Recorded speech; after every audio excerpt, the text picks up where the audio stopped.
Okay, let's talk about Bitcoin. We've all heard the name, right? But what's really going on under the hood? Forget the headlines for a second. Today, we're going to dive deep and figure out how this thing actually works. You know, the tech that's trying to build a whole new financial world. And really, it all boils down to this one kind of huge question. How in the world can you have money without a bank? I mean, how do you create digital cash that doesn't need some big institution or government giving the thumbs up on every single payment? That's the puzzle, right? And it's the exact puzzle Bitcoin was designed to solve. So, the answer to that puzzle drops in 2009, and it comes from this totally mysterious creator. We don't even know if it's one person or a whole group, who just goes by the name Satoshi Nakamoto. Seriously, to this day, nobody knows who they are. They put out this paper, released the software into the wild, and then, poof, gone, just vanished, leaving this radical idea to take on a life of its own.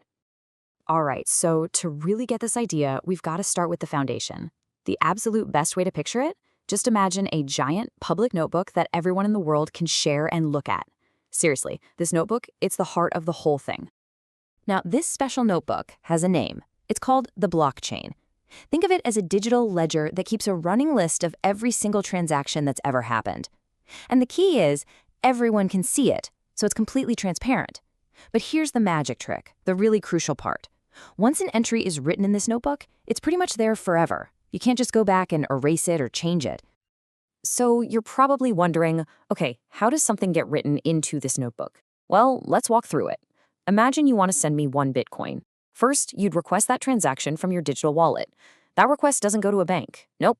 It gets blasted out to this huge worldwide network of computers. These computers all take a look and check, hey, does this person actually have 1 Bitcoin to send? Once enough of them agree that, yes, you're good for it, your transaction gets bundled up with a bunch of others into a new block.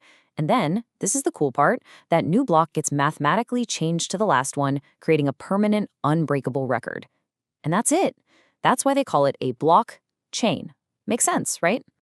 And look, this whole structure, that's the breakthrough. That's the secret sauce. It's what gives Bitcoin its superpowers. You get total transparency. Anyone, and I mean anyone, can go and check the books. You get a record of history that's basically set in stone. And maybe most important of all, there's no one in charge. There's no single company or government running the show. It's run by its users, distributed all over the planet. Okay, but wait a second. This brings up a pretty big question, right? If anyone can see the notebook, who actually gets to write in it? Who decides what the next page, the next block, says? And what's stopping me from just writing in, hey, I'm sending myself 1 million Bitcoin that I don't actually have? How do you stop people from cheating? Well, the answer to that is a process that's both the engine and the security guard for the whole network. It's called mining. And no, we're not talking about pickaxes and hard hats here. This is a whole different kind of mining. So what is mining? At its core, it's basically this giant global competition. You've got super powerful computers all over the world, all racing against each other to solve a really, really hard math puzzle. And they're not doing this for kicks. The computer that solves the puzzle first gets to prove its work is legit, and it earns the one and only right to add the next block of transactions to the blockchain. Honestly, the easiest way to think about it is like a global lottery. Every 10 minutes, a new round starts, and you have all these computers just guessing numbers like crazy. We're talking trillions of guesses per second, all trying to find that one magic winning number that solves the puzzle. The first one to find it wins the prize. So what's the prize for winning this crazy digital lottery? It's a two-parter. First, you get a reward of freshly minted Bitcoin. This is actually how new Bitcoin is born and put into the world. And second, you get to collect all the little transaction fees from the block you just added. This whole system, this competition to solve a puzzle, has a name. It's called proof of work, and it is the absolute backbone of Bitcoin's security. It makes cheating not just difficult, but insanely expensive. You'd have to spend a fortune to even try. And this is where you can really see the massive difference. Think about it.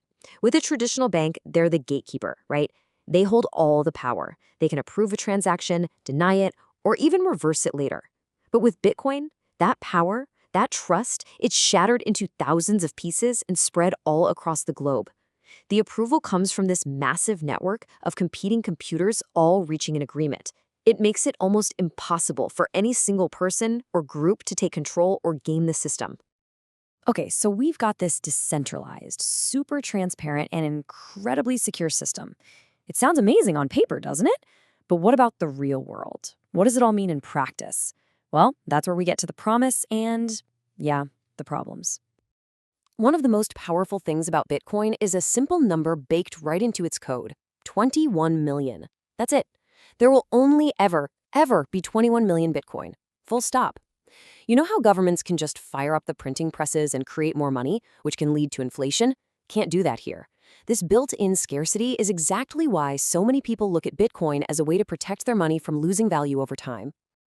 When you strip away all the technical stuff, it all comes down to one big idea: control.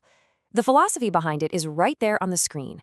It's about a financial system that's run by the people who use it, with no banks, no payment processors, no middlemen taking a cut or telling you what you can and can't do. It's this vision of being able to send money to anyone, anywhere on Earth, without having to ask for anyone's permission first. It's pretty radical when you think about it. But let's be real, it's not a perfect system.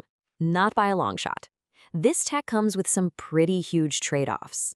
Yeah, you get independence from banks and maybe some protection from inflation. But on the flip side, the price is a wild roller coaster. I mean, it can jump up or crash down 20% in a single day. That mining process we talked about, it uses a shocking amount of electricity. And get this, while the network itself is super secure, you are your own bank. That means if you lose the password to your wallet, your money is just gone forever. There's no customer service line to call, no forgot password link to click. So all of this, the good, the bad, the revolutionary, it brings us to the one big debate that's been raging since Bitcoin was born. Is this thing a genuine financial revolution that's going to change everything?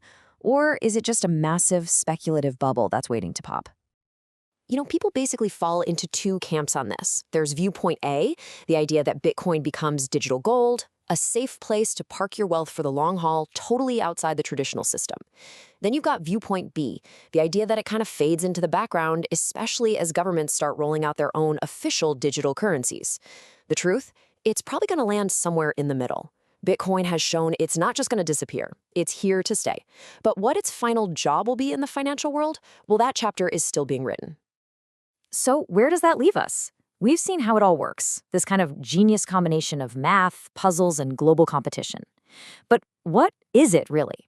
Is this the actual blueprint for the future of money? Or is it one of the most fascinating, mind-bending, and maybe world-changing experiments we've ever seen? Right now, that's the big question, and the whole world is watching to see what the answer will be.